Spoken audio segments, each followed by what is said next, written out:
All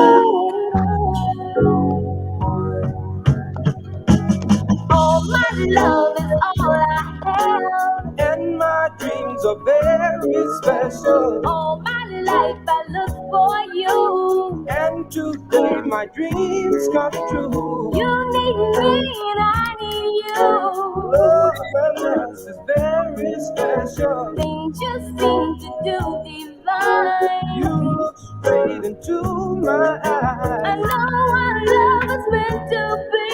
Cause our souls touch together. Love is life and life is living. It's very special. What's up, everybody? How y'all doing?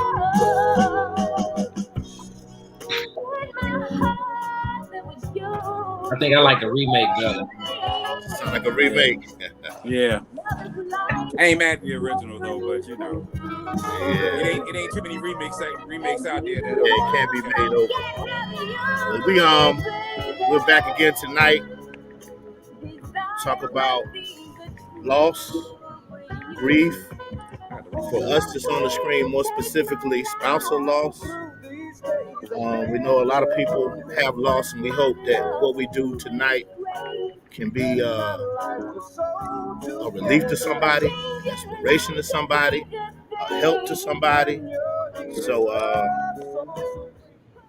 we'll get started. All of those that are joining us and joining in, we thank you.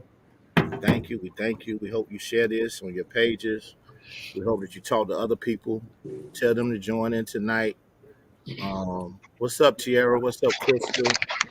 What's up, Miss Quick Peterson? Glad that you all are with us already. I'm saying hi to everybody. Eric's waving at y'all.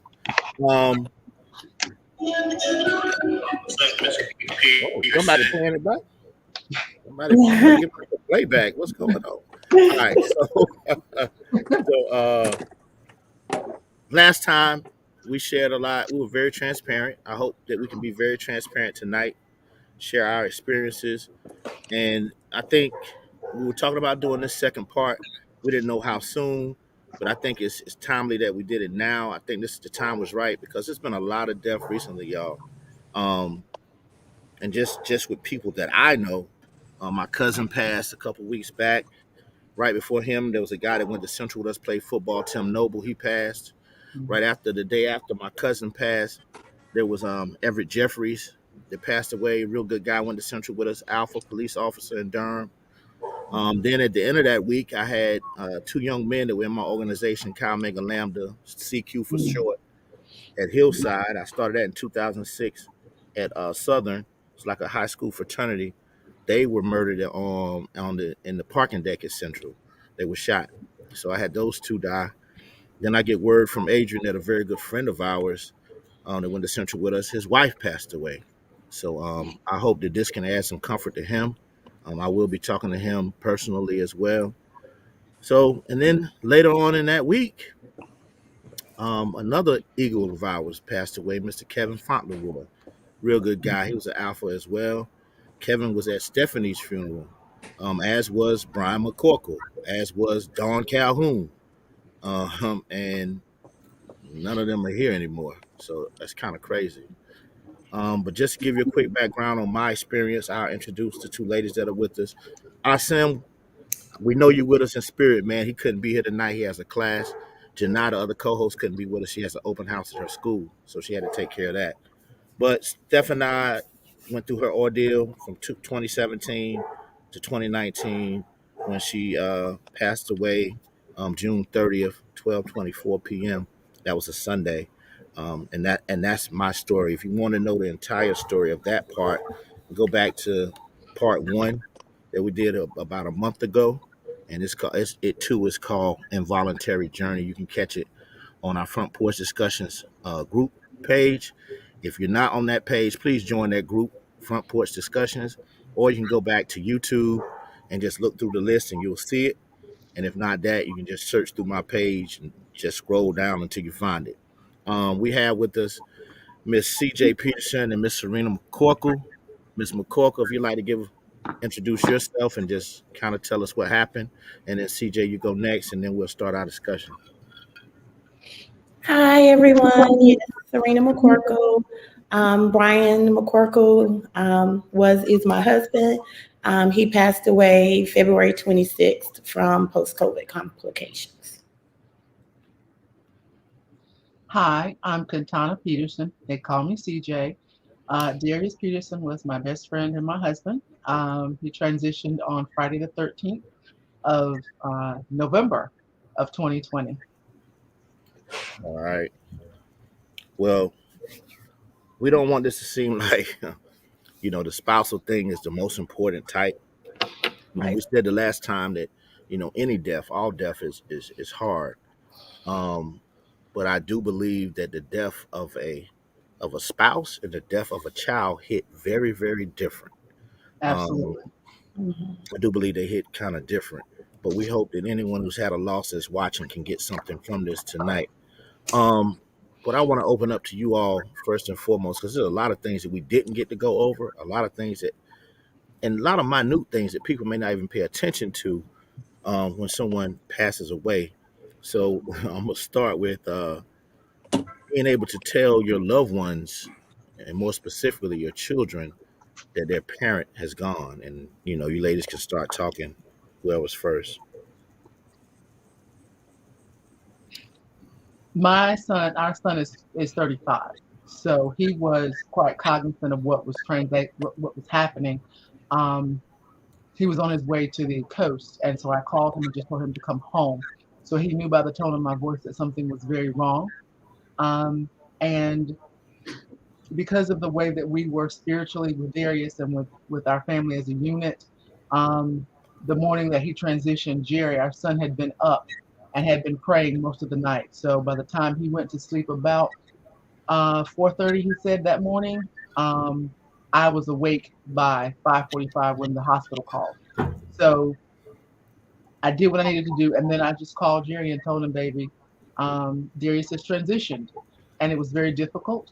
However, we had already dealt with the loss of my sister that January, and then the loss of my father a few years previously. So there had been some things that had unfortunately slightly prepared us, but you're never really prepared. So we had some really heavy moments. However, because of the fortitude of our faith, we were able to handle that with a different level of ease and grace that most people aren't afforded. So we were very blessed in that respect, but it was difficult. It was very difficult. And the most difficult for me was to tell his aunt, who is like his second mom, and I let her tell his mother and his brother, because he was from a very small family.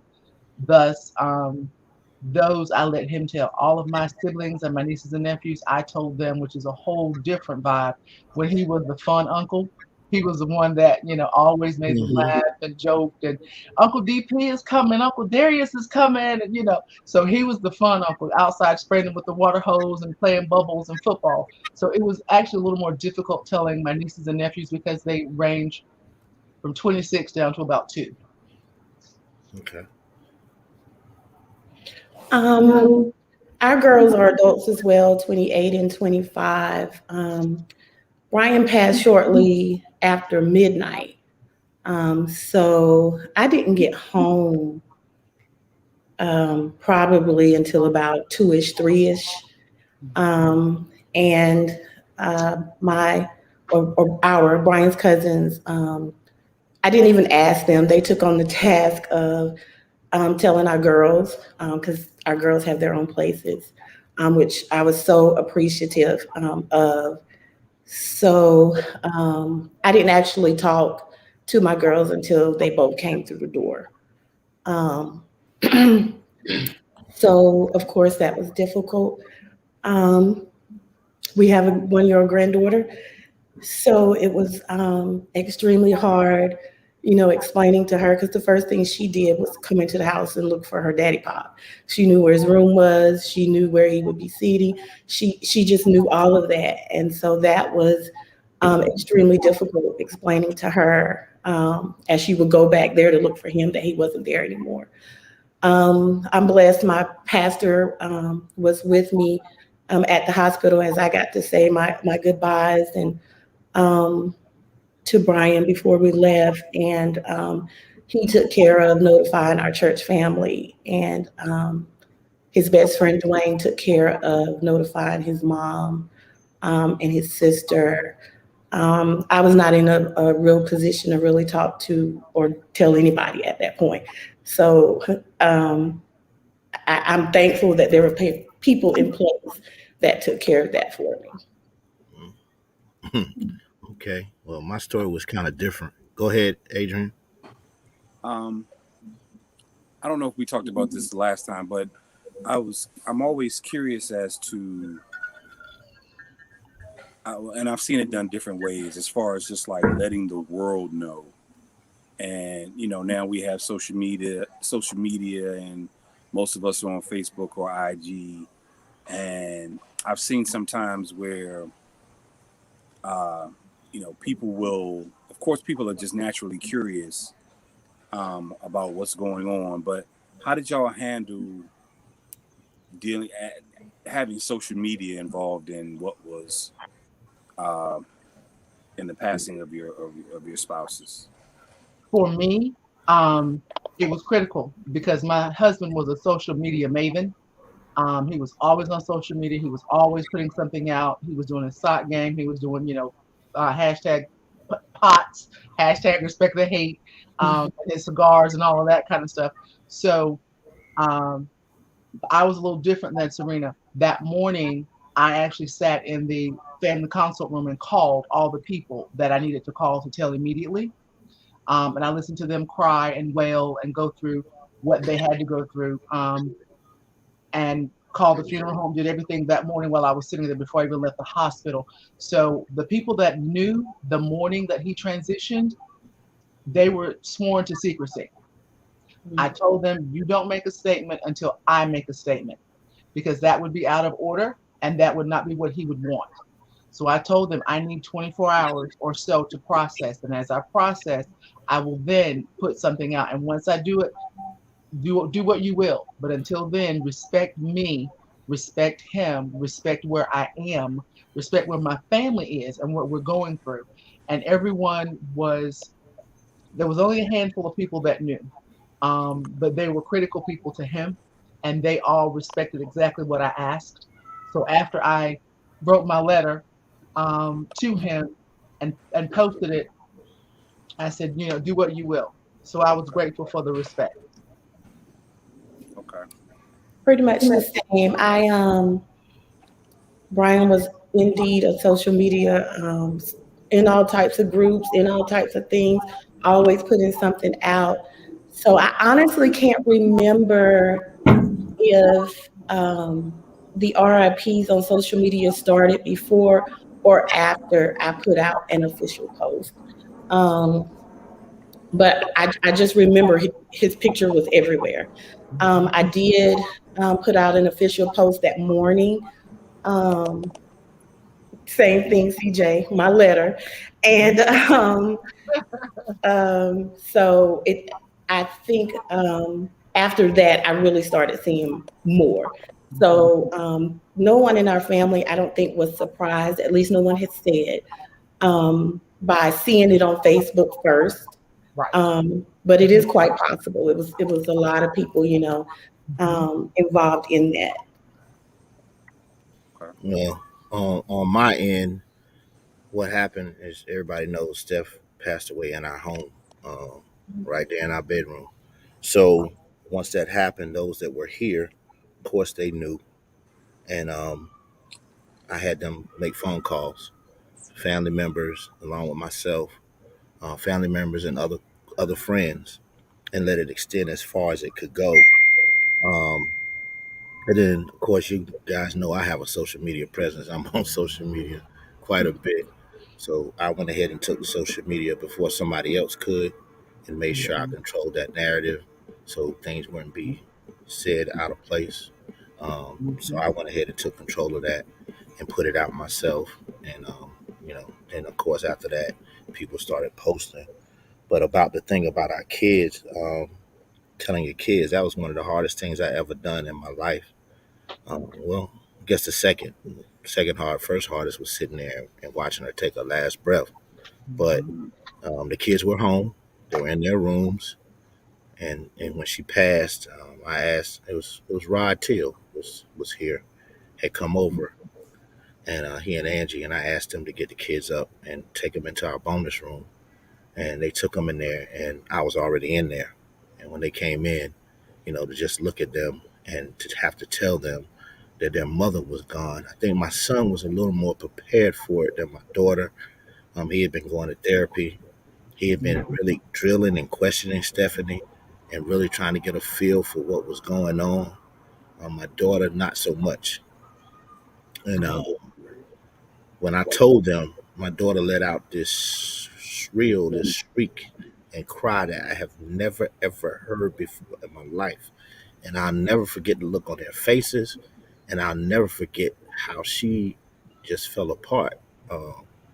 So that was definitely one of the hardest things I ever done in my life at that point. Cameron, the baby girl, she cried all day, literally cried all day. And that not being able to help your kids, not being able to comfort them, especially, when the dynamics. My girls are daddy's girls. They completely spoiled rotten.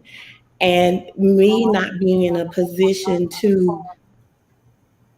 I consoled, but to take the pain away, because I'm not even understanding my own, like, it's complete shock. There was no preparation with Brian. A lot of people think, he was in the hospital a few days. We maybe knew that was not the case. Brian stayed, I'm okay, the entire time. So I never, even when they put him on the ventilator, I didn't expect him not to come off. Me either. I thought he was coming. So for me, it was a complete shock. And I think for the kids and the family as well, because you're giving positive information. I remember clearly Ashley asking me, "Mommy, is Daddy going to die?" And I remember clearly saying, "Girl, no. He's going to be fine. He's going to," and to have to face that and face them, unbelievable. Yeah, I felt for my kids because, of course, Jaden, you're a young lady.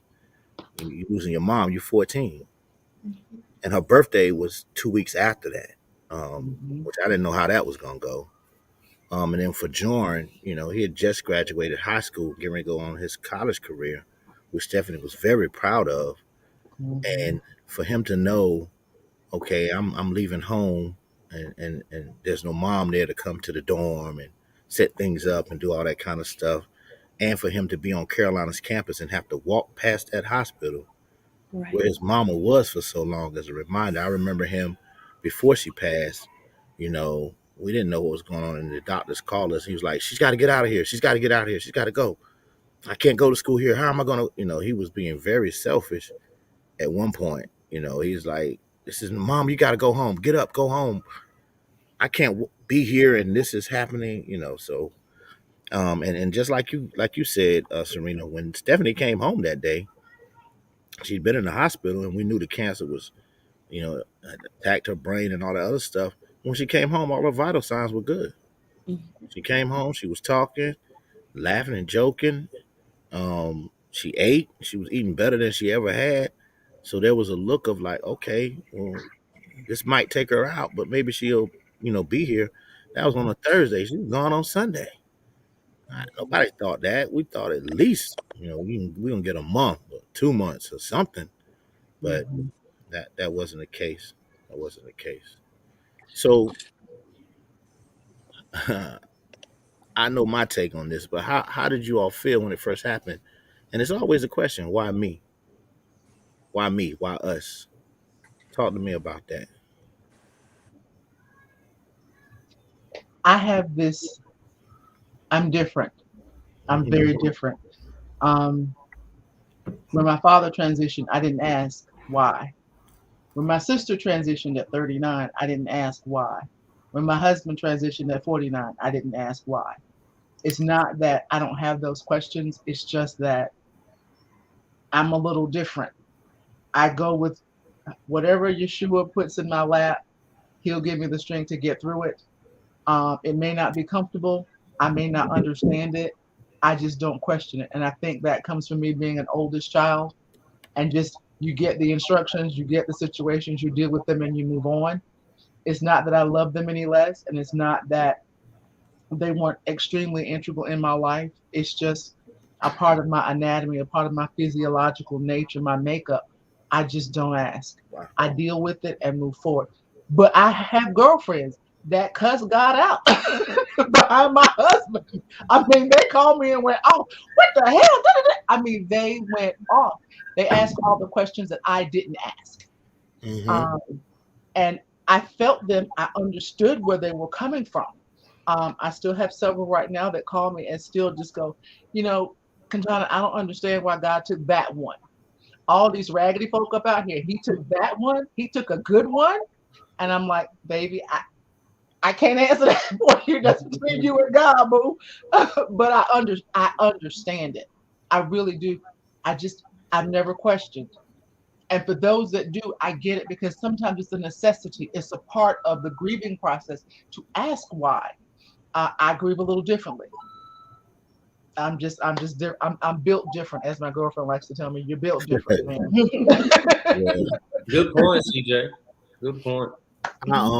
What I did was, you get that initial why me, why us, but I guess too, CJ, I'm built a little different, because I turned that around and said, why not me? Why Exactly. not us? Mm-hmm. What makes me more special than anyone else walking this planet? Why wouldn't it be us? Then I had to look at it. If I were to pick a pickup team on a football field or a basketball court, I want my best players. The guys that stand, I want him. I want him. I want him. Uh-huh. So God himself wants his best players. And as far as I'm concerned, Steph is an all-star. All day. So he's All day. his best player. Mm-hmm. Then I look at myself, and especially when I hear comments about other people, and I told myself at the time, he chose me, he chose her, and chose me as her husband because I'm built for it. He knew And I see, wouldn't that's break. what people fail to realize, He Joe. knew I wouldn't fold. He knew I Right. wouldn't give up. Right. So Exactly. I feel like, in a way, he used us as an example for others. That's All why day. we're doing this. That's why I offer myself to anyone who's lost a loved one. Mm-hmm. That's why I try to walk a certain way and do certain things, because I feel like I was chosen. It hurts. Don't get me wrong. She's All not. day. It hurts. All day. I feel like I was chosen. You know? Mm-hmm. I agree. Absolutely. Well, I was the complete opposite. And I that's all right, baby girl. was furious. I was furious. I understand the sovereignty of my Lord. I understand that I was given to Brian for a season. I understood all of that, but I still questioned. I could not understand. I begged God to, give me something, help me. And I stayed there for probably until maybe a month or so ago.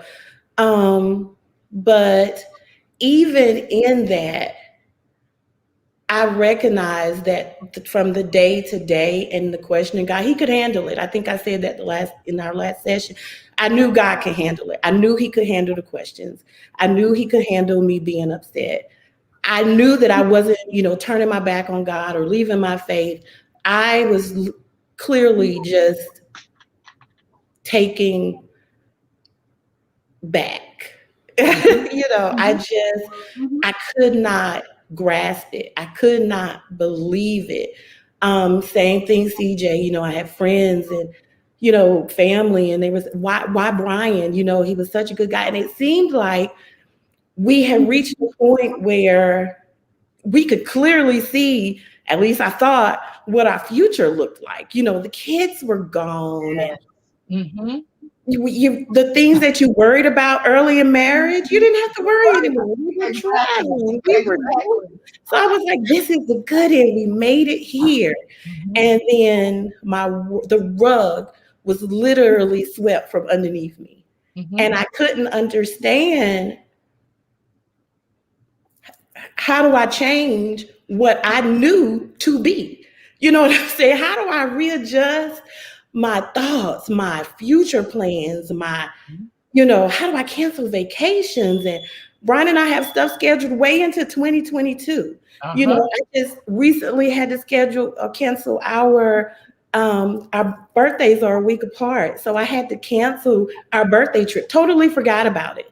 And it was like, how is this possible? Mhm. How is this possible that this is my life? Sometimes I still feel like I'm looking in, Mhm.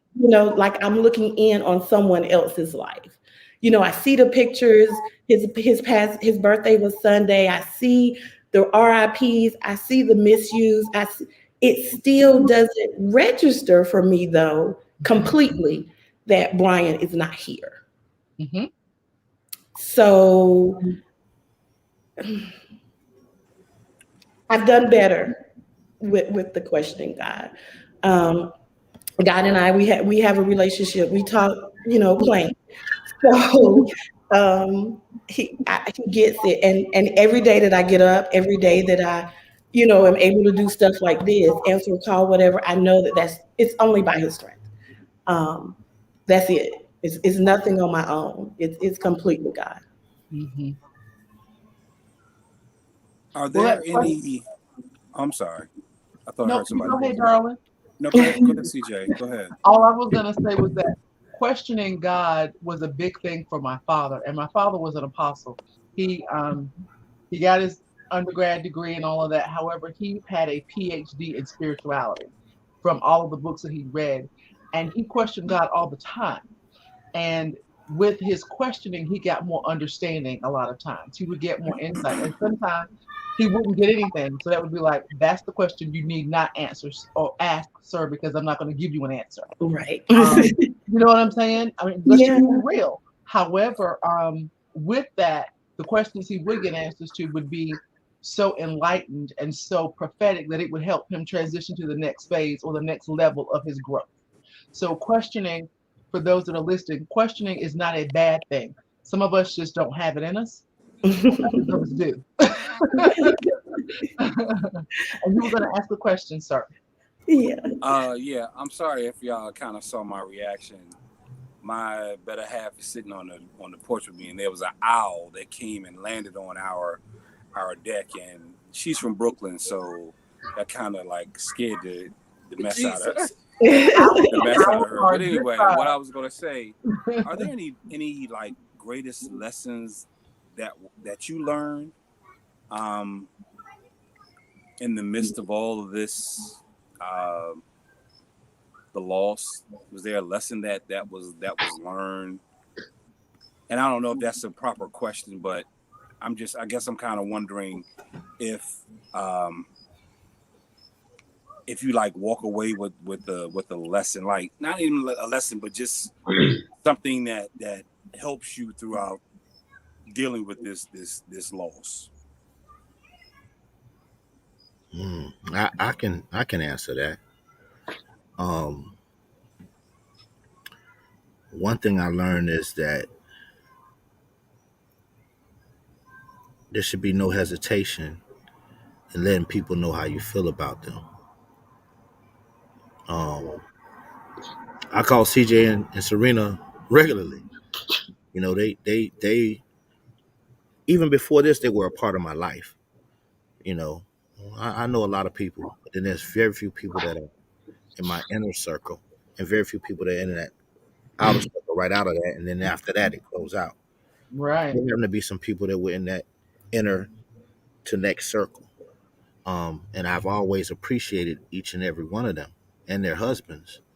Um, I met CJ through my wife and Hmm. at a Kentucky Derby thing, and I always admired her entrepreneurship, their entrepreneurship, and it was Hmm. very interesting that they started the business that they started. I didn't even know you could do a bartending business, so I've always held on to that like that was ingenious, and I used to talk to Steph about it a lot, and I've even dealt with them trying to coordinate some things with events that I wanted to do. Of course, me and Brian met. I met Serena through her husband.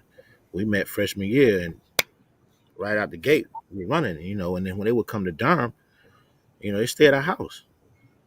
We talk about private issues and things like that, and marriage and all that kind of stuff. And they were always supportive of my events. It was just like Brian was a partner. he pumping cabaret up more than anybody else. So we always talk about that. So I check in with them because I love them. I care about them. I care about what's happening to them. And because as a man, I had a relationship with their husbands, I feel it's upon me to check in on their wives. Not in a sense like I'm trying to move in, but a sense that, are you okay? Is there something that you need?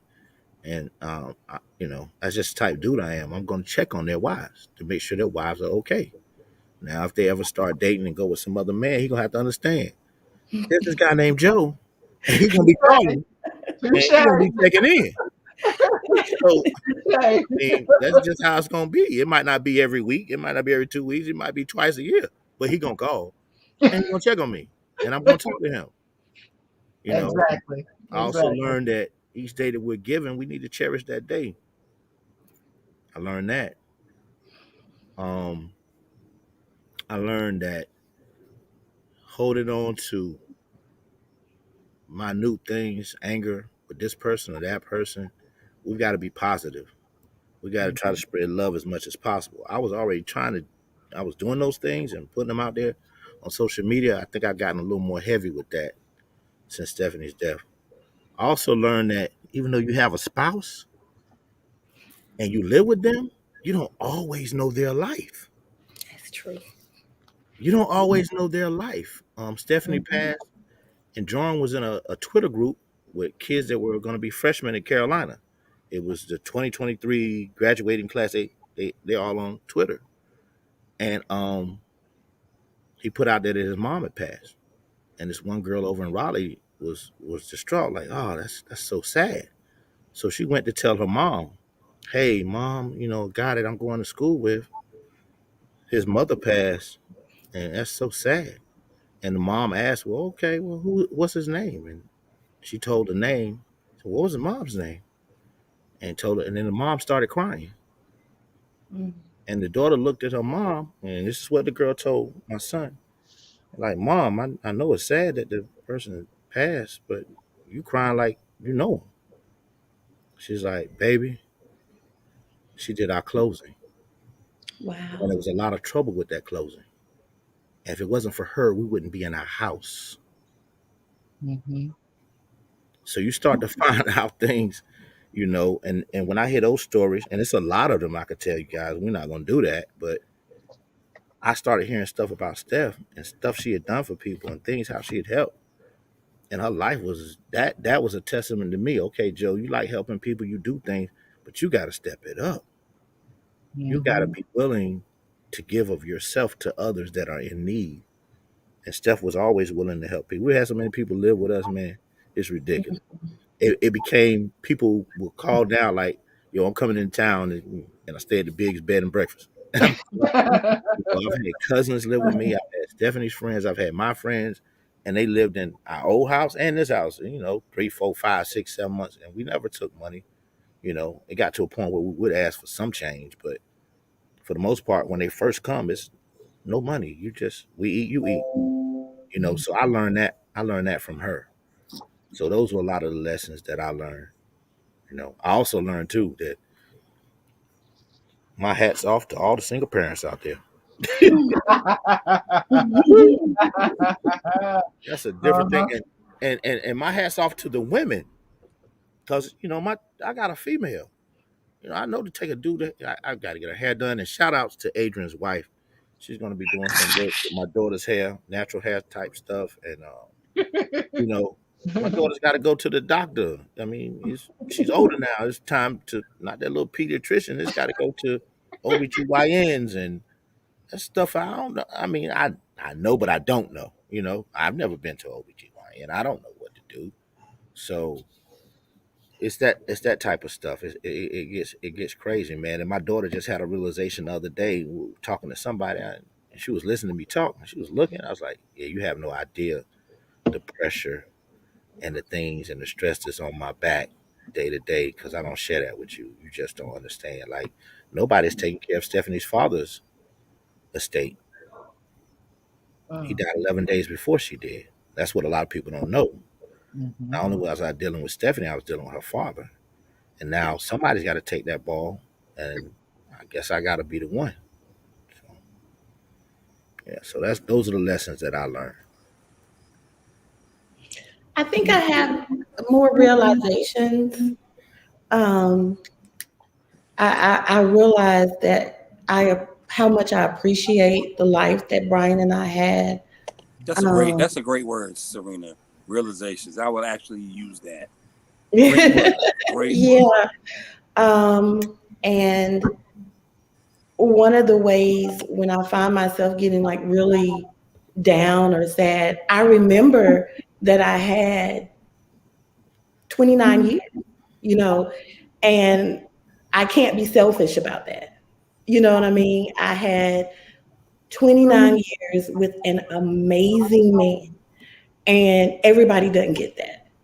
So that's one of the realizations of, girl, be thankful. God didn't have to do that for you. You know, he didn't have to do that for you.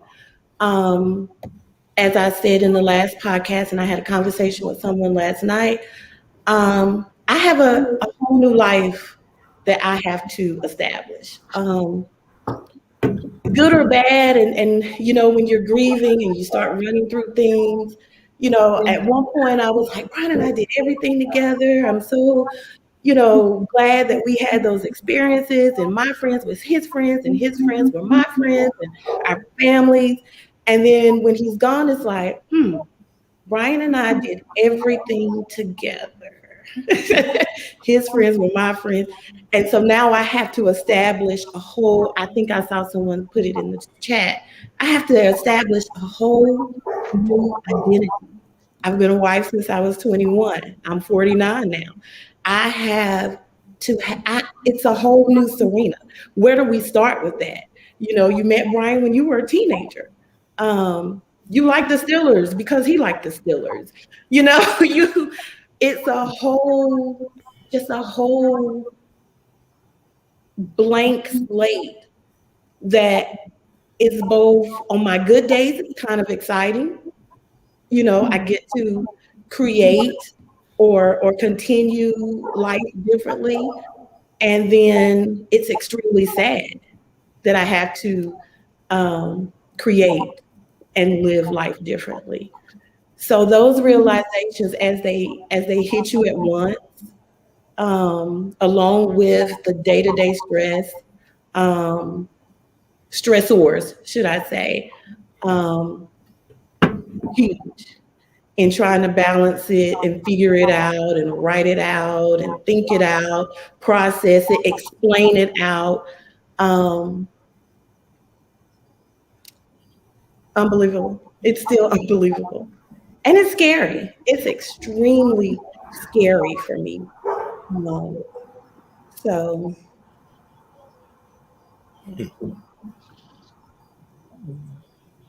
One of the comments that was made to me was, everyone is in your life for a reason, for a season, or for a lifetime.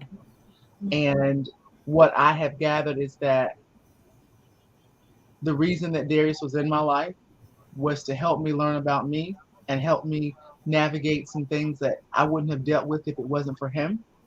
And a part of that season was that, um, as Serena said, it was realization. So Darius was helping me realize some things through, as part of the reason that I was in his life and vice versa. Please excuse me.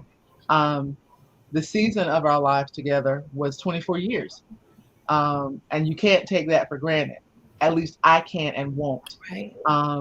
Because that was a blessing that I wouldn't have had if it wasn't for him. So that 24 years of being hardcore friends, in some instances being boys, and I'm not a girly girl, So, I'm the chick talking about the cars and the trucks and the cigars and we going to the racetrack and, what kind of, you got a Hemi in that, what kind of tires you got on that, what's the rim side, that's me. So we had a lot in common in that regard because of the affection of what we like. So our season was long, but it was short at the same time.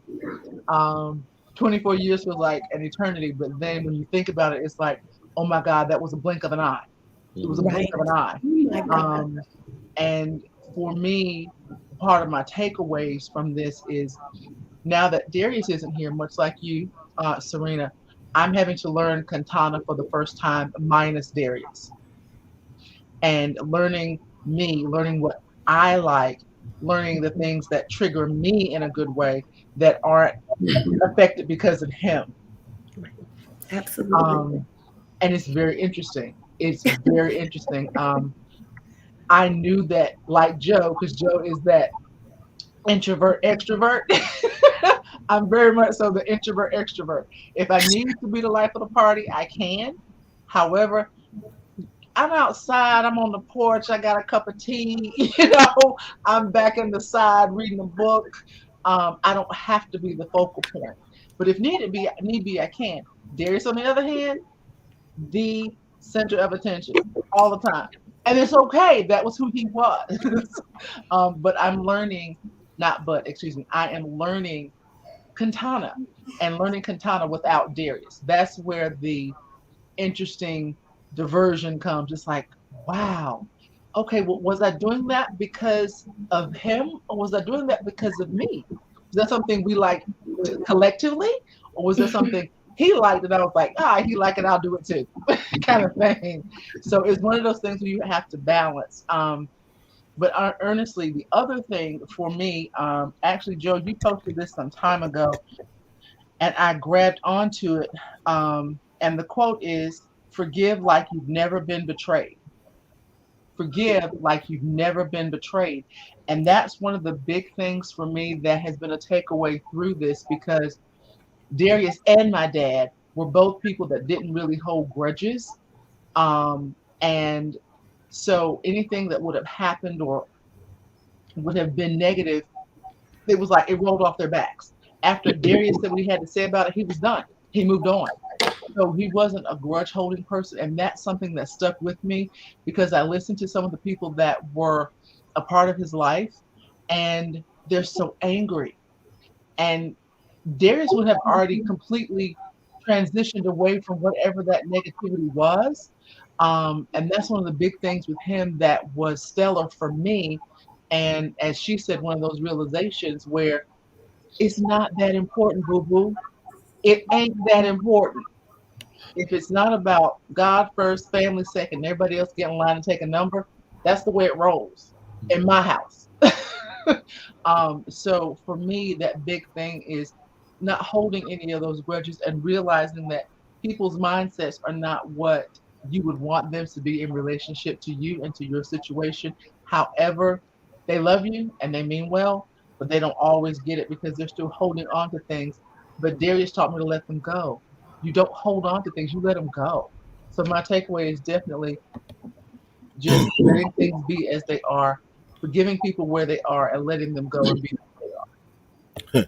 It's funny you talk about that and you talk about how you all were seen, Serena, you and always together, and then CJ, Darius was the life of the party. Um, I've I've experienced that, but it's in the opposite direction. You know, everybody knew my wife was highly intelligent. She graduated with all them cords around her neck, all that. She was a swole head, um, and I've had a good friend of mine, Phil Graham, tell me before I was a conundrum. If you don't know my other side, you don't know my other side. But I Right. found out that since she's passed, people started to figure out that I am intelligent. I guess they thought I was always just, and I guess I have portrayed that real NIGGA type of thing, but I'm not a dummy. And it was just so shocking to me that people started like, "Oh God, you say that? Oh, you think like that?" I was like, "Well, that's because I let Stephany shine in her own way and through her way, and I just stepped back. I Right. didn't have to know I will dig into some politics, or I knew something about that, or I knew something about. She and I had those conversations, but I Right. didn't have to do that. That was her thing. So Right. that's something that really got me. One of her good friends, Sharon, said that one of her cousins was like, "Joe's been saying this and saying that, and you think, wow, I never knew that about him." And she was like, "He's always been like that. You just didn't see it, You you didn't know." see it. It wasn't for you to see. It And wasn't for them to see, it Joe. wasn't for them to see. Nah, I played my role. Oh, That's right. Play absolutely. the position that you're given. Yeah. But Absolutely. I would tell y'all something else, and I always try to make light of some things. And this, I don't know if this will be a joke or not. If y'all see me keep getting up, I don't have a weak bladder. I'm good, but this conversation is just making my stomach queasy. I have to keep I got going to the bathroom. you. Mhm. You got the bubble my guts, bladder's do you, son? my bladder's acting stupid. I ain't it's not like I'm drinking a lot. Now. I'm just ugh. It's this is part two, and it's really getting a little deeper, and it's touching me. Um, I Question real invite. quick. Go ahead, Eric. How does I'll be how back does again. how does your grief affect you dealing with the business of death? And is there anything that you wish you would have established or set up prior to that death that would have made the transition easier? Um, for me, um, the business of death is, I don't want to say it's what I do. It's a part of the circle of life for me. And because I'm a business minded individual, I normally go into business mode immediately when death happens because I know the backstory. I know the insurances. I understand that you've got to get all this paperwork done. You've got to get stuff into the newspaper. All of the business of death that has to be handled. Um, and I did it for my father because my mother was not in the condition at the time. So I handled all the body, the clothing, all the paperwork, all the newspapers. I put the program together, the entire thing, because my mother she wasn't. My parents had been together since they were 12 and 14, 12 and 15 respectively, and my mother was 63 when my father died. So that was it. So the business of death for me, um, I just go into that zone, and then I grieve after it's done. Um, for us, there was nothing that I wish that we had already done in advance because we had power of attorneys, we had wills, we had do not resuscitate orders. We had all of our paperwork in order. And that's one of the big things that I try to tell people, even young people.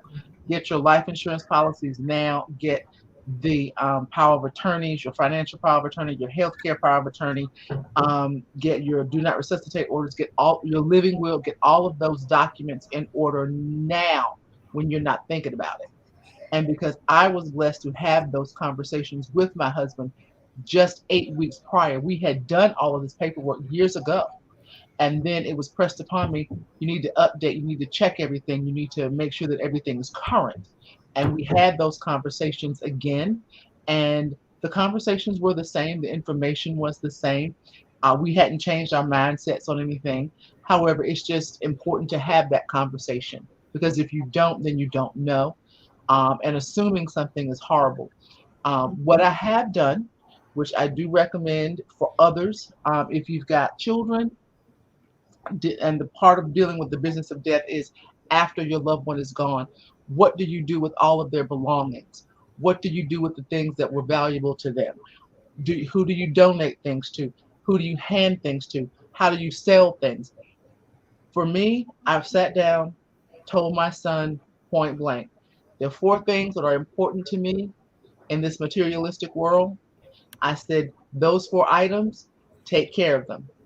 Just do what you will with them, but take care of them. Outside of that, all this other material stuff, do whatever you want to with it. Give it away, sell it, pawn it. I don't care. Because the four things that I've shared with him that are critical to me, that relieves so much stress off of him because he doesn't have to go, oh, well, that was my mom's favorite dress. So that was my mom's favorite, blah, blah, blah. No, it won't, boo boo kitty. The four things I told you are the four things you be concerned about. The rest of this, do what you will with it. And that is such a stress reliever for those that are left behind, because they don't feel like they are dishonoring that person's memory.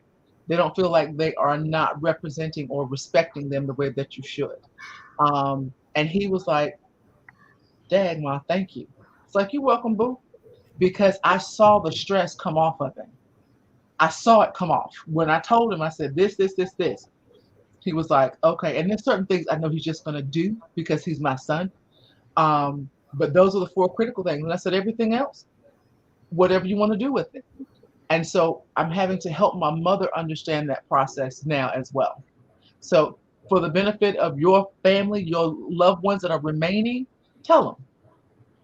And it's not a morbid conversation, but it's one that I think as African Americans, we don't do enough of. My counterparts, Asian, Latino, Caucasian, I have these conversations with them. Yeah, well, girl, I know, and the estate is this, and the trust is that, and the da-da-da-da-da. So they know what they're getting. And they also know what are family heirlooms. They know what things are priceless. They know what things are going to run and cost. So they're already preset. So the business of death is not just the immediate services and all of that. It's the after. It's the 6 months later when you're trying to figure out, do I need to be in probate? Did they have a will? Well, where's the other life insurance policy? All that stuff, we were able to expedite like this because we put things in place. And that's a part of preparing, but most of us don't want to deal with the inevitability of death. However, if you do, when that time comes, it makes it so much easier. My last thing is I do plan to prepay for my stuff so my son don't have to worry about it. Go ahead, you've got funeral home services that will actually let you go ahead and prepay for everything, pick out whatever, and whoever is left ain't got to think about nothing. And at that time, what better gift can you give them? Seriously. What better gift can you give your children when you transition from this earth, besides knowing that everything is already paid for? They know that the insurances are in place, and they know exactly what it is that you want to be saved or kept or for them to cherish. You couldn't give your kids a better gift. You couldn't, because it puts them in a space that they can actually truly grieve and not be worried about the business of death. I'm done. That's so true. As we were in 2019, we lost a lot of classmates and friends, and Brian and I actually took time to go to a funeral home. And we looked at the cost of a funeral. We looked at, it was just little things like the size of the casket that he was going to need. I'm looking at all this stuff, trinkets they had. It was like a showroom. Yeah. And we never followed through with prepaying at that time because I think right after we looked at the funeral home, somebody else passed. So it just was so morbid at the time. But because we did that in 2019, it was helpful in 2021. I had one of my church members, again, who was very close with me, and she did everything it's her passion. This is what she's doing as a career. So she was able to help with, the planning of the funeral and things. But one of the things I did, the girls were with me from beginning to end with the planning. And I went ahead and paid for my services. Very good. So Brian's, I'm buried with him. The only thing the girls will have to do is add my date. Everything is already done as far as the headstone, the tombstone. And so they saw this, they know this. It was hard conversations because, of course, at the time, we're planning their dad's funeral. They don't want to talk about, well, when mommy goes, this is already. So all of that was like very difficult. Even when we go to the cemetery now and visit, my name is already there with my birth date, but not my death date. Correct. And I know that's hard for them, to see. So, and I've even had people say, what if you get married again? Are you gonna, we're gonna have that conversation. If that ever happens, I just need you to understand that, That's where I'm going. Y'all a hard body. And I say that as a man to some females. Y'all a hard body. Well, I mean, Joe, you couldn't make it easier for your kids, and you may not Look. want to Okay, do it well, right now. let me tell you about me. He said, "Look." My parents did that. They had their plots already and all that. Yep. And I used to look at them like they were straight crazy. Right? So, Steph, I get married, whatever. We had one will, and then, when she was in her stage, we revamped and did some other things. She had friends as attorneys, so, everybody kind of chipped in, jumped in. We were so focused on her dad because he was the one that ill for, and then he passed, like I said, and she was the one that did his will. She was trying to finish his, so she didn't get that finished and revamp his. And I, of course, I'm not in her legal stuff. I have no idea where it is. So I'm going to deal with his stuff, and it's Well, he wanted to be cremated because of the cost. He didn't want to have that burden. She did too. I never wanted to be cremated until I started watching her. I was like, okay, well, I'm gonna save my kids some money. I'm gonna get cremated too. But I can't jump out there and get no plot early. I just can't. I feel like I'm pushing myself right into the hole. I'm not afraid of death. The one fear I have about death is dying alone. And when I say that, I feel like I'm in the house and something's happening to me. And there's an opportunity where if I can had somebody here, I can tell them, like, look, my chest is hurting. They could call somebody and maybe save me or whatever. But there's nobody around and I'm by myself. So that reality is going to sit in a little deeper once my daughter goes to school because I'm in the house alone. That's the fear I have for my mom. She's at home alone. Okay. And, she's diabetic. So what if she starts, her blood sugar drops in the middle of the night. She can't get down to get some food or whatever. And then she's just there. And then 2 or 3 days go by and nobody's made contact. That's my fear of death. The minute we're born, we start dying. That's just a fact. So I'm not oblivious to that part, but I ain't trying to pre-plot myself. But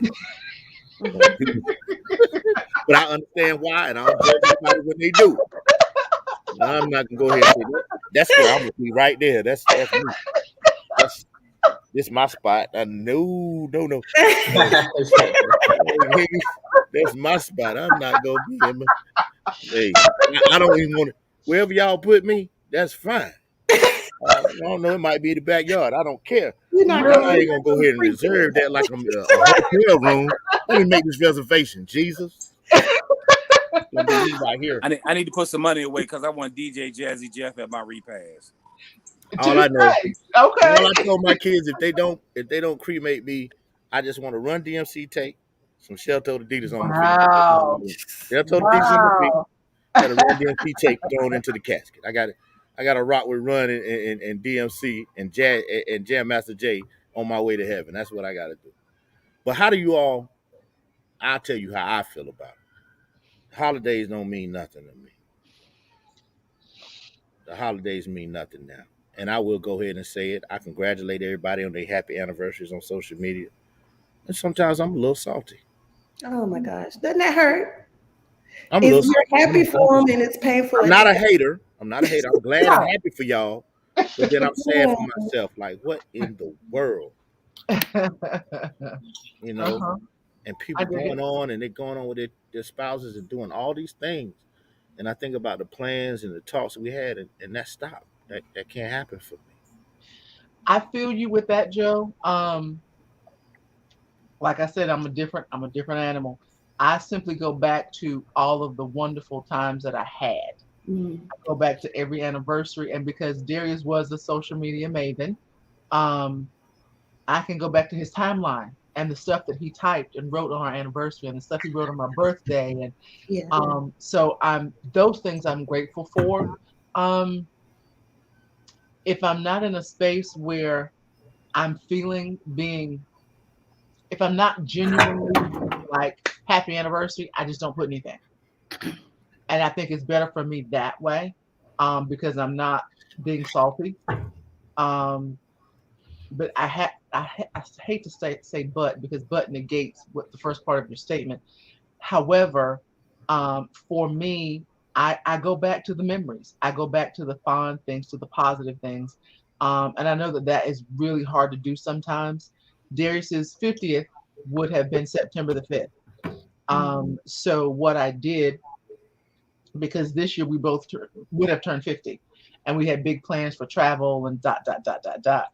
So I got a marvelous beach house, oceanfront, where he loved to go every year. And I spread his ashes on his birthday. We had a huge party, which he would have wanted.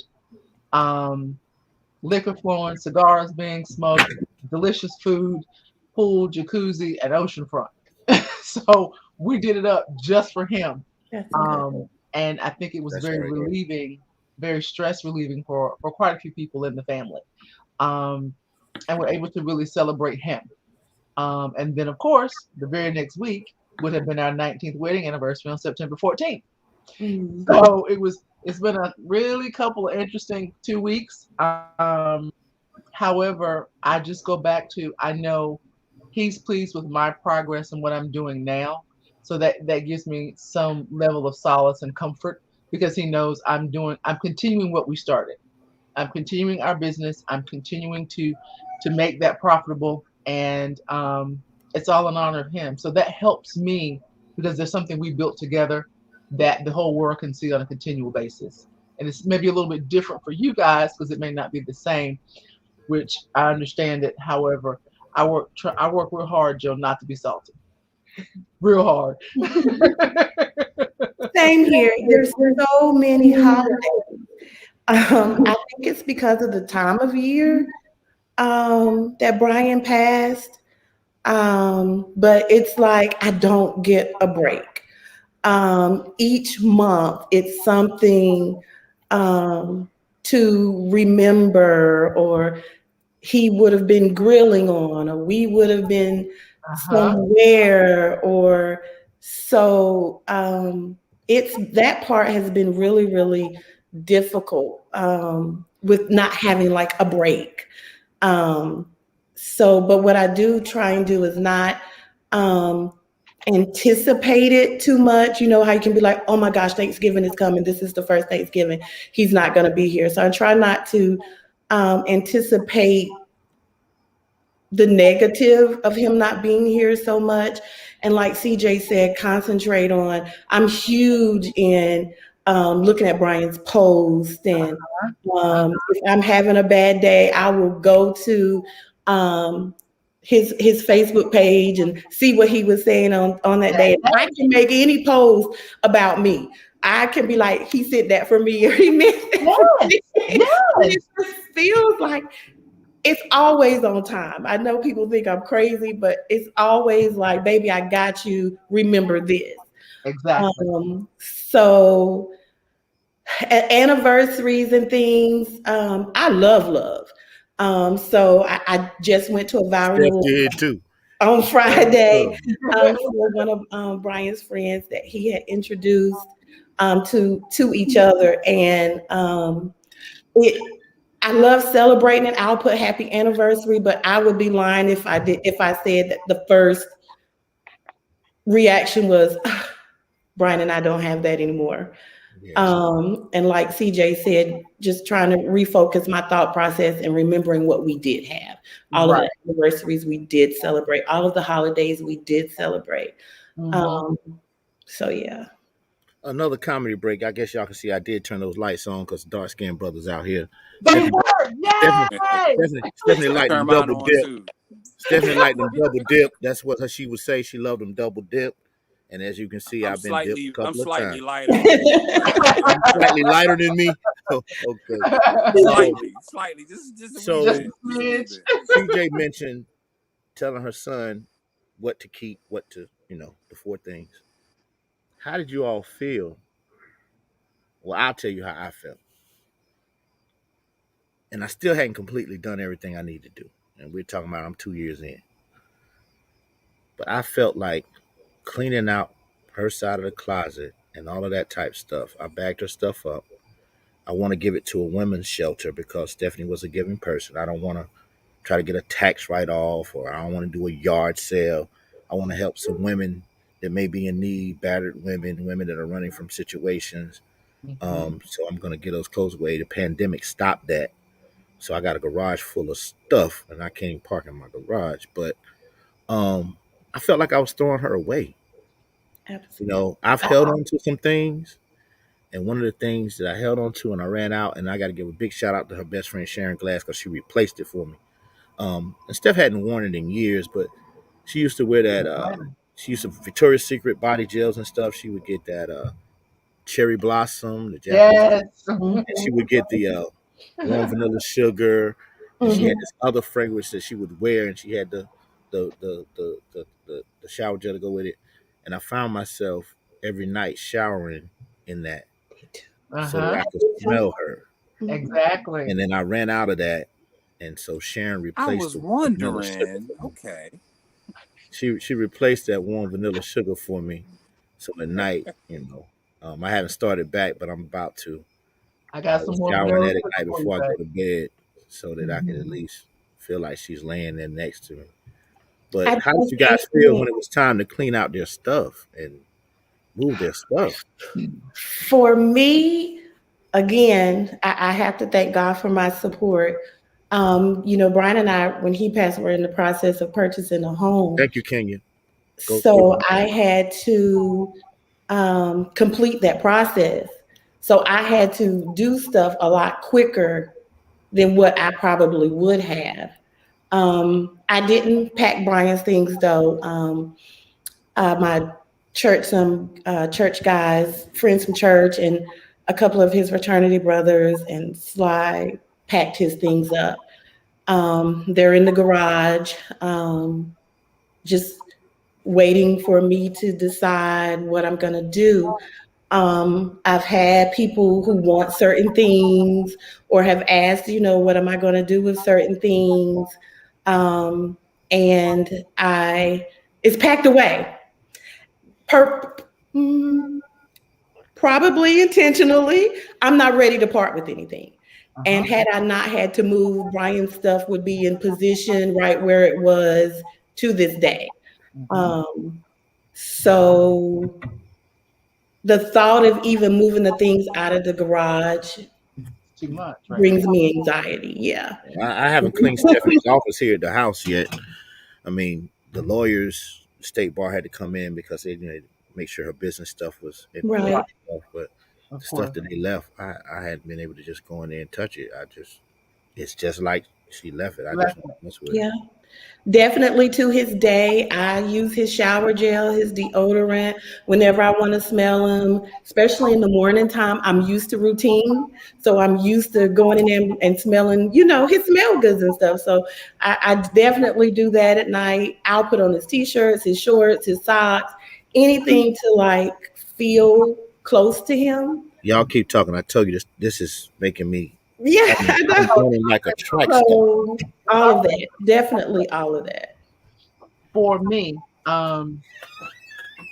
this process has been very interesting. I was able to handle shipping my father's suits to a cousin in Seattle, who was one of his favorite nephews, and going through some of my dad's things was not difficult. Going through Darius's things is not difficult for me. However, the revelation and the epiphany for me today, I literally just said it to a friend of mine in Tennessee. I said, listen, I just dropped off some sneakers at the Mission. He said, okay, that's big. I said, yeah. I said, I have to be at a space that I can release my husband's belongings. And when I release them, I have to release them with a full slate of joy. Because if I don't, I'm going to harbor frustration and anxiety and anger. So when I feel that I'm ready to release something, I do.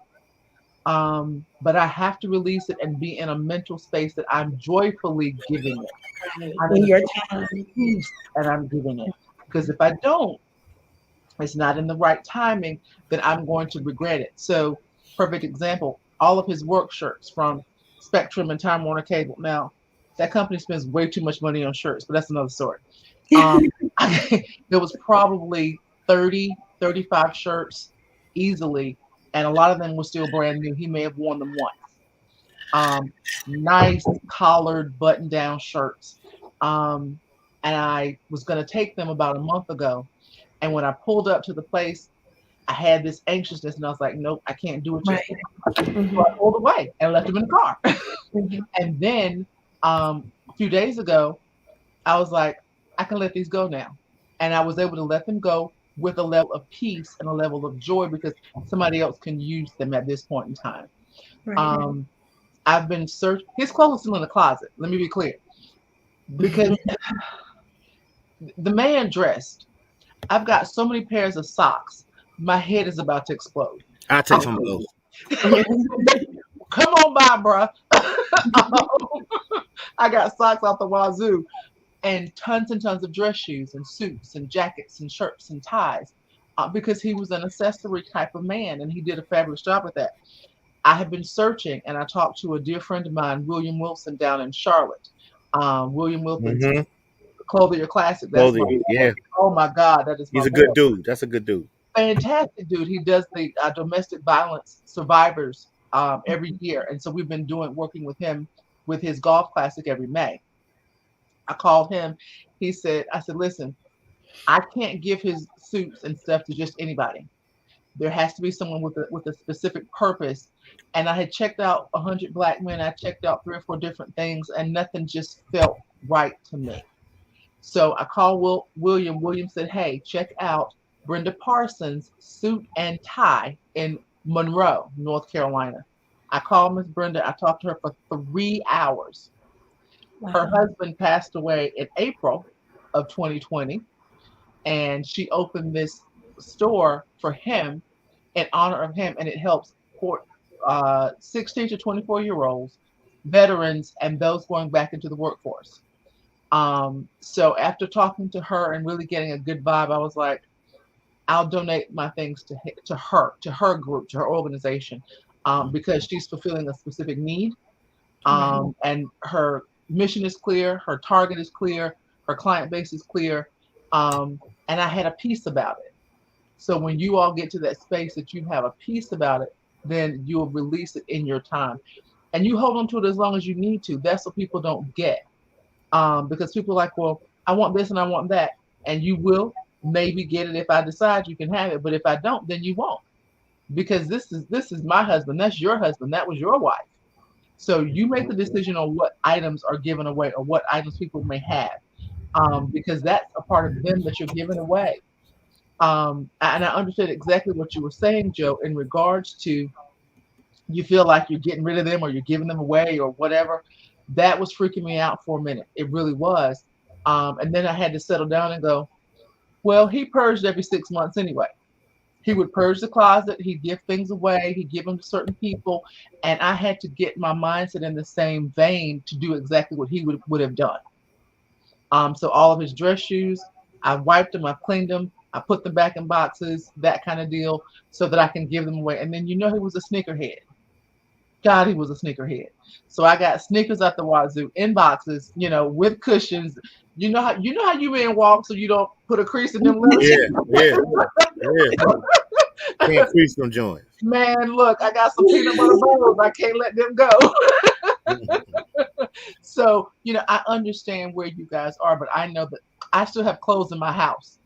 You packed yours up to handle for Steph, and then your friends and family and church members and his frat packed his up for you.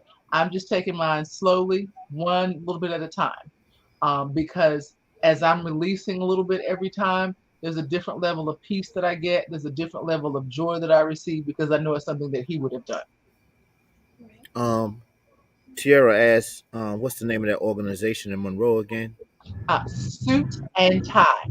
SUIT, capital N, capital TYE. Suit and Tie. One word. I think she had a question before that one too, Joe. She said she was curious about boundaries or changes you have enforced to improve your mental health. Well, my boundaries, Tiara, are bourbon and cigars. My boundaries are keeping negative people out of my space. Definitely that. I'm gonna be dead honest with you, Tiara. I just the other day someone was being extremely negative, and I just looked at him and said, well, I won't tell you what I said because it won't godly. However, what I said was enough for them to realize you need to step away from Katana because she's about to slap the pig out of you right now. Because I was like, I can't deal with your negativity. If you're going to bring negativity in my space, then you got to go. Because anybody else's negativity, I can't deal with that right now. I got my own stuff I'm dealing with. It's not that yours isn't important. However, right now I have to focus on Katana and make sure Katana is at peace at all times. Yes, ma'am, Miss Austin, I check them. Very important. Just boundaries was something that I've never really been good at. Oh, Yeah, I know. You didn't have to be good because B had all that. exactly. I'm usually the go-to person or the call person for, my family and things like that. Mm-hmm. And there are things in this season that I just can't take on, which is hard. I've had to set boundaries. Most of my boundaries are for Serena. You don't have to answer every phone call. You better not. You don't have to respond. You don't have to wear it. You don't have to. So those are sometimes I get it right. Sometimes I don't.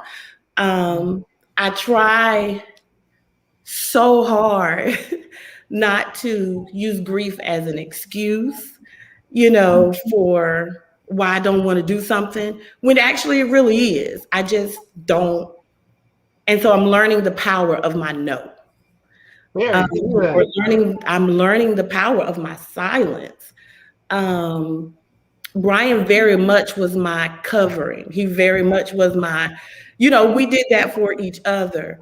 Don't say that, don't do that, ignore it, that type thing. He was just a lot better at it. We're both Libras. So when that scale was tilted, so I don't have that anymore. And I put up a post the other day and I was talking about the intimacy of it all and not the physical aspect, but your spouse, especially, married as long as all of us was, is that one person that you can tell everything to.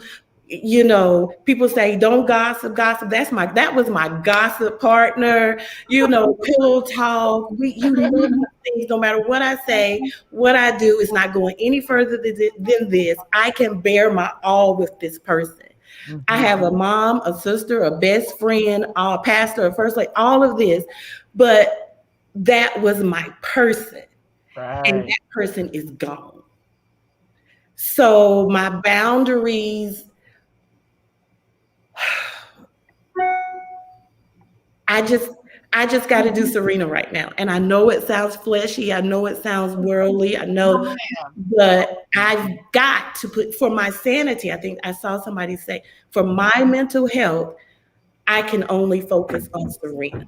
And early on into Brian's death, it was, when you lose people, Black people, there's going to be some little bit of stuff in there. And I found myself spending more and putting more energy into that than going through the process of grieving and mourning my husband. And it was like, girl, stop. You got to get back to the main thing. So a year from now, when February 26th comes around of 2022, you're not in a mental institution. You're not, when Brian passed, just transparency, I didn't even know that I would be here today. I didn't have thoughts of killing myself or suicide. I just didn't care. Whatever happened. Mm-hmm. And I wasn't eating. I wasn't taking medicine. Not, I want to leave and go be with him. I just, you know what? If it happens, it happens. So it took a lot for me to get to this point. Mm-hmm. When Joy first asked me to do the first one, I was in a horrible mental state.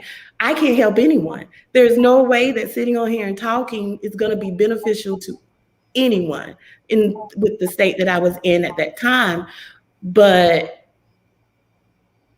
for my sanity's sake, boundaries mean letting some people go.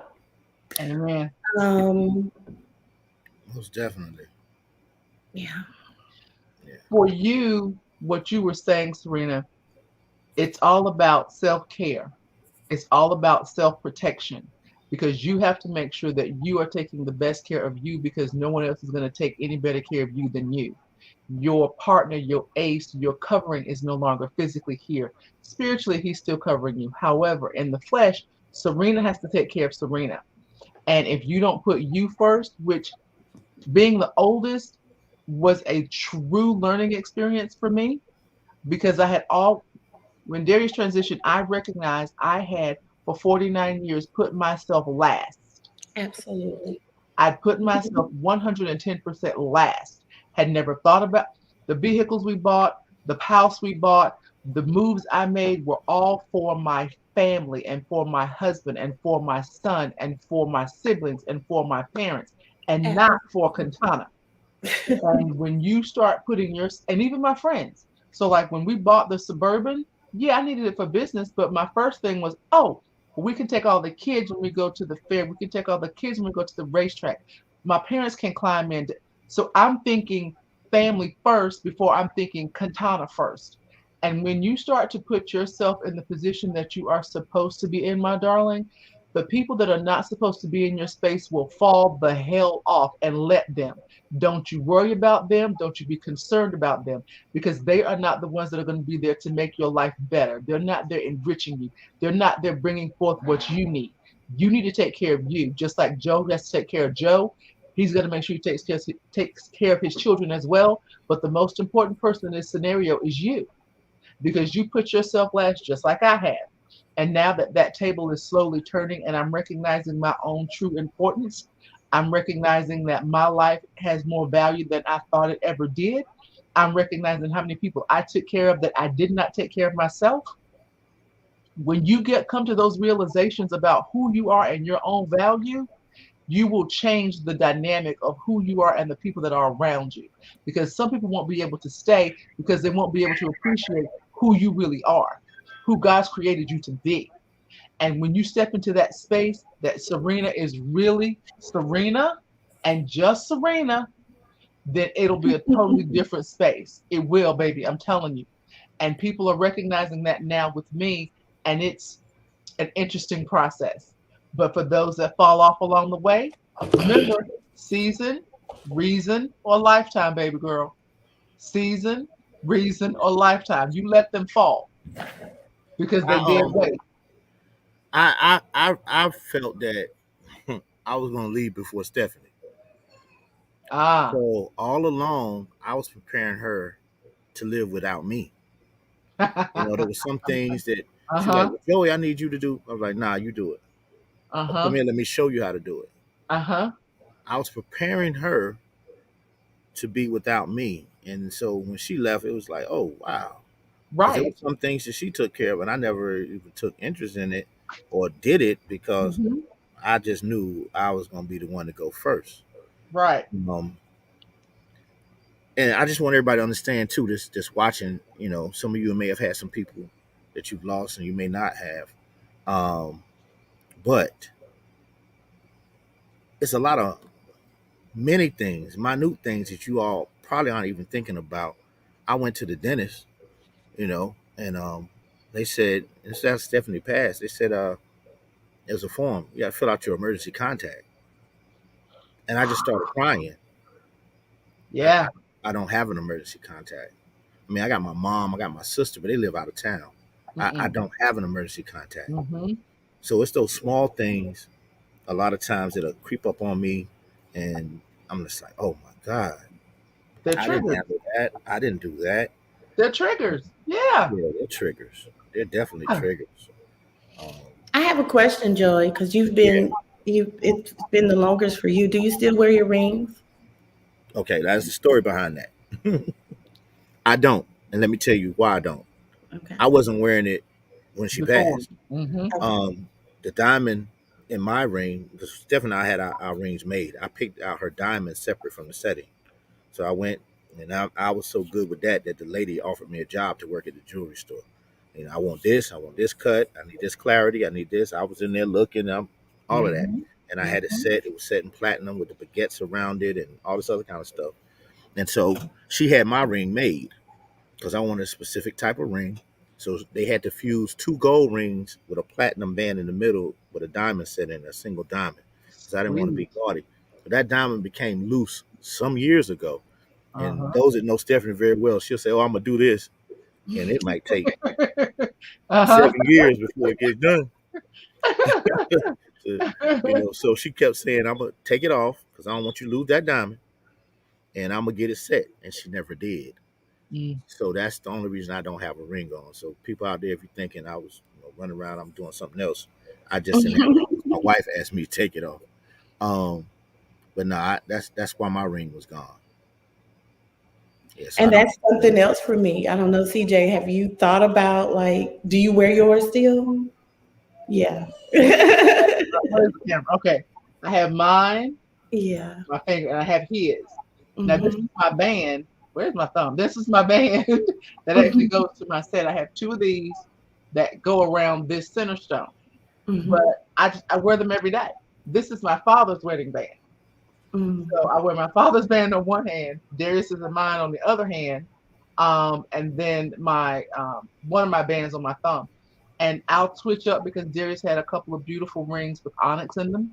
But each day, and this earring belongs the last earring my sister had in her ear when she transitioned. So I wear my dad's wedding band.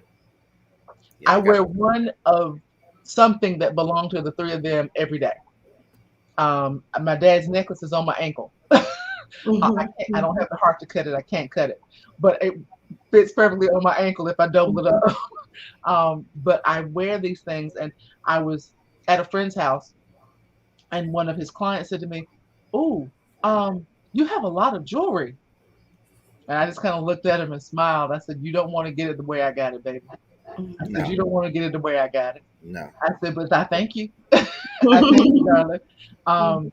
And I had to kind of explain it to him. He was like, "Oh." I said, "It's okay, love." I said, "These just represent all the love of the people that I cherish. It's okay." Right. It's okay. Yeah. But no, I wear it. I wear them every day, babe. I wear them every day. And somebody asked me, well, we back up a step. A very dear friend who is super wise, she told me that I was single. And I damn near lost it. I was like, what the hell? I'm not single. She was like, no, baby girl, you're single now. And I wasn't ready to hear that. Right. I wasn't ready to handle that. She's accurate. She didn't lie.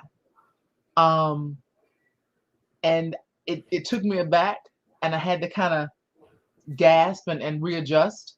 And someone else asked me later, well, why do you still wear your rings? I said, well, because I loved him and he loved me. I said, why would I not wear these diamonds? They're gorgeous. Are you kidding me? And they were like, oh, you tripping? I said, no, I'm not tripping. I'm being honest. I said, this was a part of our life together. He wore this ring faithfully and was proud to show it. I said, so why wouldn't I wear it? And she said to me, well, it's going to deter other men. I said, do you think I'm looking for one? Seriously? I'm going to need you get it together, boo-boo kitty. I'm not looking for one. If one comes, okay, fine. I ain't looking for one. It'll be a year, November 13th for me. Joe has been in this 2 years, and you fresh in the game, boo. A game that none of us want to play. However, it's where we are. So I'm like, I'm not going to stop wearing them. There's no need for me to. I mean, if there is a reason and God gives it to me, then I'll oblige accordingly. However, right now, no bueno. It's on every day, without fail. I do the same. I just didn't know if it was weird or odd or. No, ma'am. No, ma'am. You gotta do, what did I just tell you, baby girl? You got to do what's best for Serena. I tell y'all something else. This death process and having people die will reveal to you who other people really are. You better tell the damn truth, boy. You better tell it. God almighty, Jesus have mercy. You telling the truth. I said in our last podcast, the one of the biggest realizations is death until death do us part. It's not just about the marriage. No. It's not, girl. Outlast the death. And and I think, it's easy to say, people will say, don't worry about it, forget about it, but you're literally mourning again. You're mourning the spouse, you're mourning the relationships that was, you're mourning the life that was. And to have all of that, it's so frustrating. At least for me, it's so frustrating, but it's a huge reality. Till death do us part. A lot of things, relationships died on February 26th that I didn't even recognize the death until last week or whatever. And that it's a whole nother addition to what we're already dealing with. Yeah. And people have no clue about that. And it's not that they can't understand, they just simply don't. Because there are relationships that I know that are continuing to wane off right now, currently. There are things and people that I know will continue to ease their way out. And this is my prayer. God, let them transition in and out of the space with me with grace and with ease. Let it be painless for them and painless for me. Let it be like they never existed. Or to be 6 months down the road and you go, oh, well, I haven't heard from them. I was talking to a buddy last night, one of Darius's really, really good friends down in Atlanta, and he said to me, y'all continue to talk because I told you.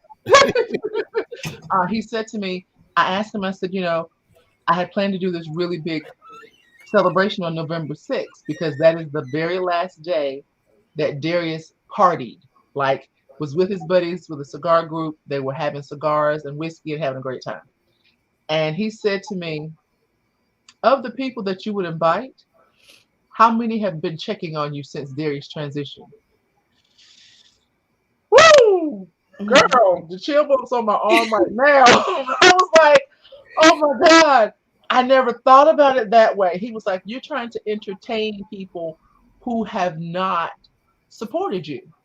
They've not come to your home. They've not called you. They've not sent you an email. They've not paid a bill. They've not supported your business.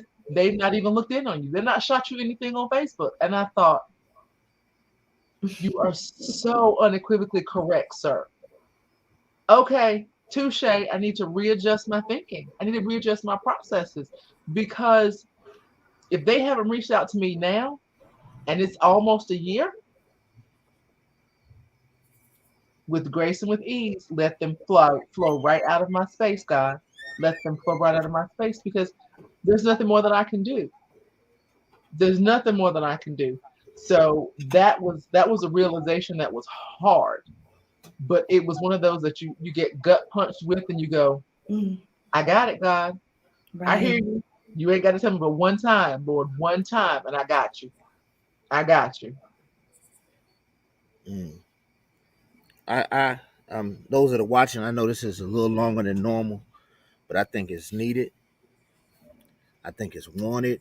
I think it's needed on our parts too, and I think this is God's work. So we're gonna talk a little bit longer and get all this stuff out so that we can let you all know all the angles and all the things that come about with the death, the grieving process, and just definitely the death of a spouse and how much your life just changes and things are turned upside down.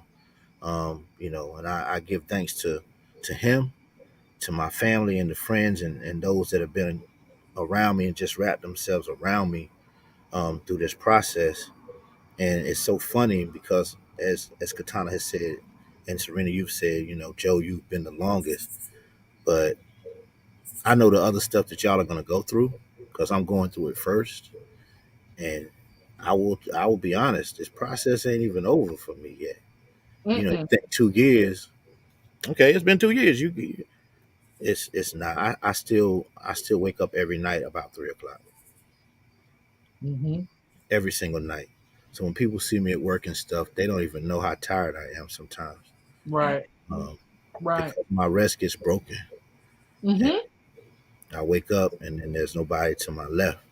And it's a difficult process.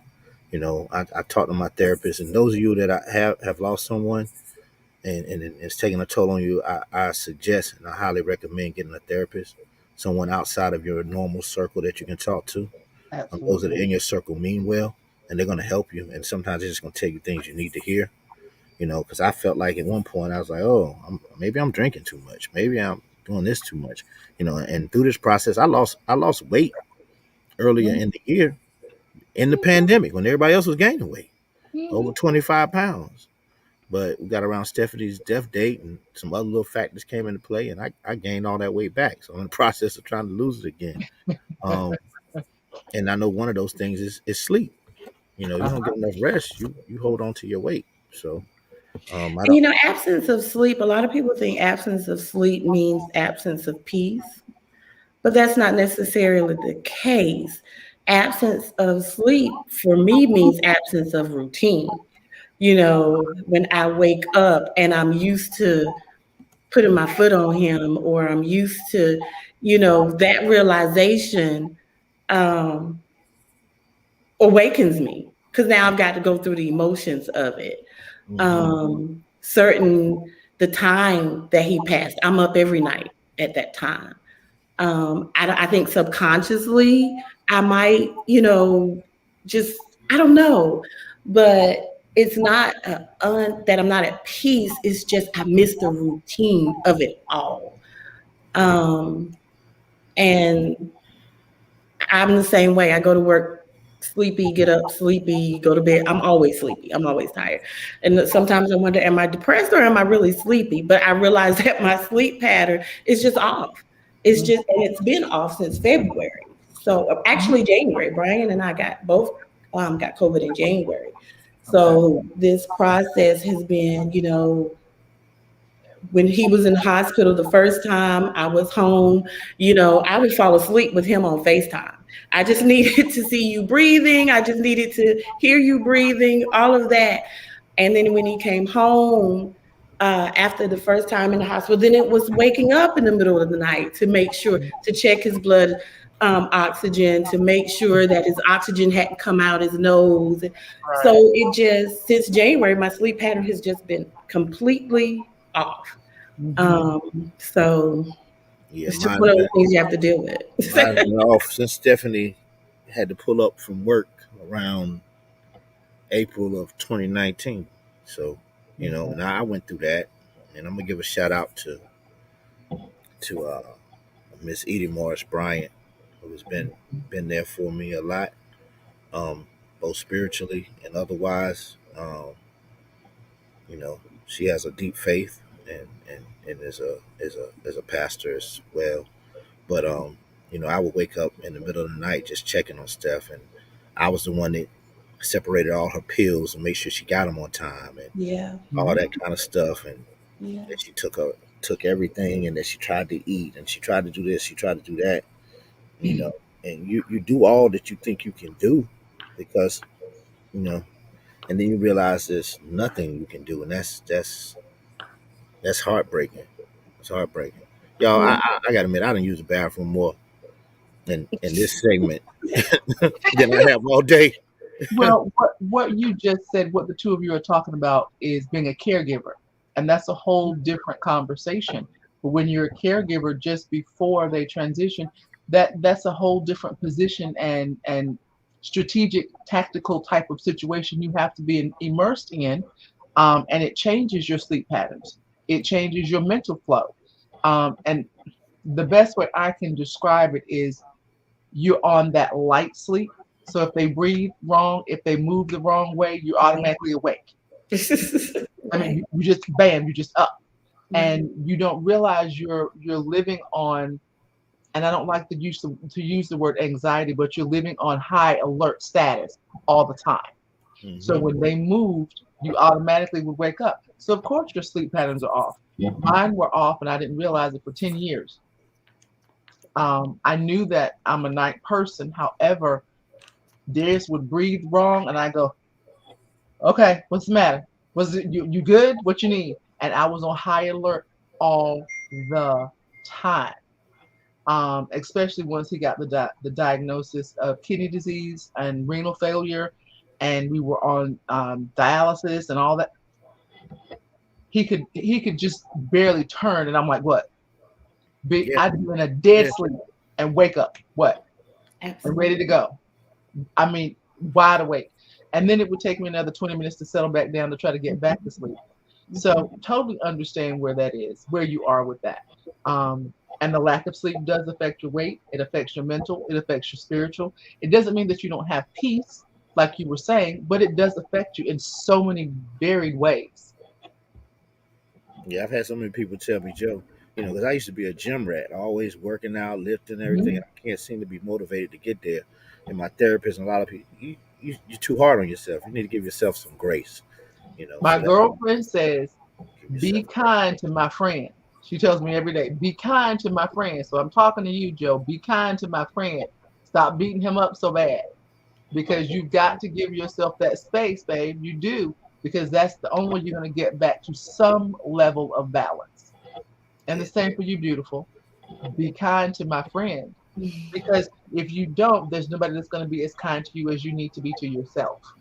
And I hear what you're saying, but when you have such aspirations, like, some businesses I want to start, some businesses I have started, but I'm not really working them like I should. Touche, I got you. I gotta leave something for these kids. I gotta get this money. I got to go do, and so I always feel like, Joe, you didn't do anything on your dream today. You didn't do anything for yourself today. You didn't do something for that business today. And so that's how I get on myself. And I know in time, and it's gonna be in God's time, and He can make stuff happen. I could start a business tomorrow and it take off like that, and I could be a billionaire. Right. So I have to keep reminding myself that although you didn't do it today, you're going through something. You need to relax. Yeah, you think? Because it will happen, and it can happen overnight, and you could be where you envision yourself being in the blink of an eye. True. And even in the planning, just remembering to plan for 1 versus 2. That's a huge transition for me right now, and maybe it's the part of the acceptance that this is my new life. But I haven't gotten to, it's even now, it's like, okay, what would me and Brian do in this situation? And I haven't gotten to what would Serena do in this situation. Yeah. So this week, this birthday week has been a huge realization for me. I don't know if it's because I hit the 7-month mark or, 7, of course, we know is the number of completion. So maybe things are starting to open up for me and I'm starting to see now where I was stuck. And in my grief, so I can move forward. So these things are now, I'm starting to be able to process it more and do something about it. Like what Joy said before, it was like, I knew I had to do these things. I knew this was coming, but I wasn't processing. I didn't have to. I was comfortable being on the couch and, binge watching something. Now I actually have to get out a little bit and live and work. And, so my eyes and my thought process is changing. I can say that. It still hurts like crazy. It's still painful. My heart hurts every single day, several times a day. But I can now see the pinhole of light. I know that there's a future out there for me. I know it's great. It's been so much since February 26th. Whatever God has in store for me, I know it's huge. I just have to get over Brian's not going to be there physically with me. But like CJ said, I know he's groomed me for it, and I know he's proud of me. And he prepared me for this even when I didn't know he was preparing you for it. Exactly. And so I'm learning. My whole thing has always been I'm a mess, and I recognize I'm a mess, but I can now say I'm a mess in progress of being great or being or successful in whatever I touch next. I have no clue what it is. Little things I'm working on in his honor and some things, but whatever it is, I just know that it's going to be good, and it has to be. That's how I will honor him. Absolutely. Ladies, I think we probably gonna have to do a part 3 because it's just so much questions. There's so much stuff. We got questions, and my computer is actually dying out right now, and I don't have an outlet out here, so I can't plug up. And it's already 8:00. We want to take everybody's time, and I don't want to take you all's time. We still have things we need to do, but I think Tiara asked, "How can we be supported?" And I think I can speak for everybody on here. Treat us like you always would treat us. That's good support. And if your heart moves you to do something for us, whatever that something is, then you do it. I said before, Jack and Jill of Durham, they wrapped around us. They fed us nightly for a long time. They gave us toiletries and things like that. That was ease on my pockets. Help my son going to college, and I still got enough where my daughter can take some of the stuff to college. Hopefully, if I don't run through it before the year is out. I think we lost. Oh no! Oh my goodness! He said his computer was dying. Dying, exactly. Well, for those of you who are still on behalf of Joe Biggs, we thank you so much for tuning in. Thank you all so much for listening to us and joining. And as we just, this is beneficial for us. It's just processing and talking and not feeling alone. Like that's huge. Absolutely. Thank you all so much for tuning in. Have a great night. I'm sure Joe will put something else out. You guys have a good one. Yes. Bye-bye. Bye.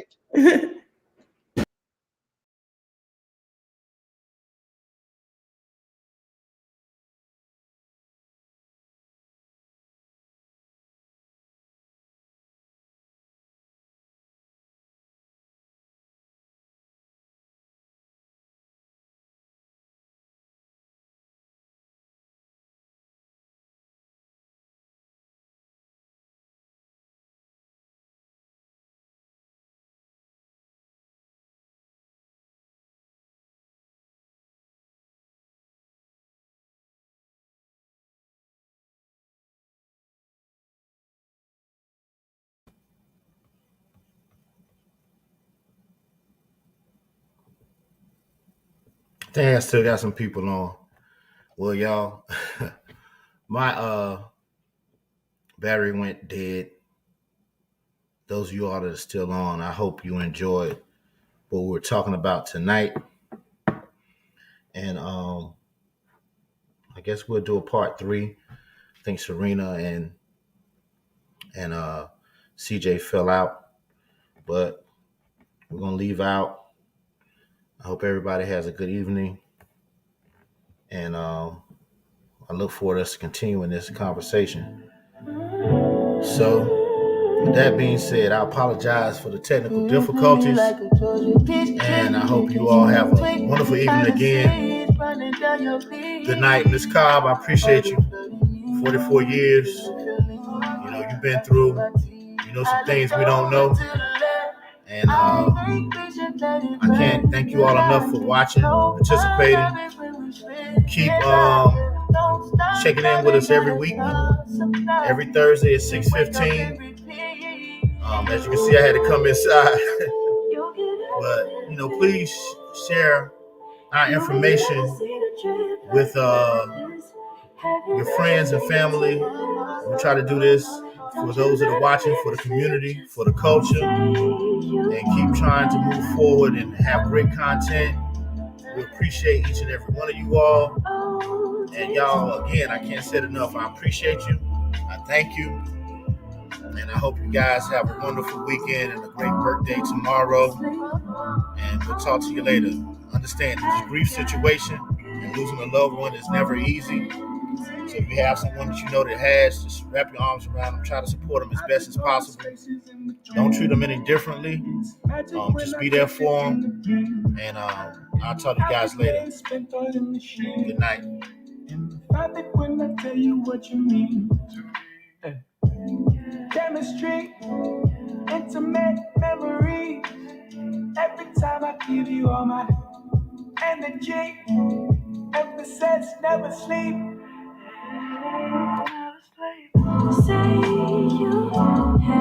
Prayers for everyone, please.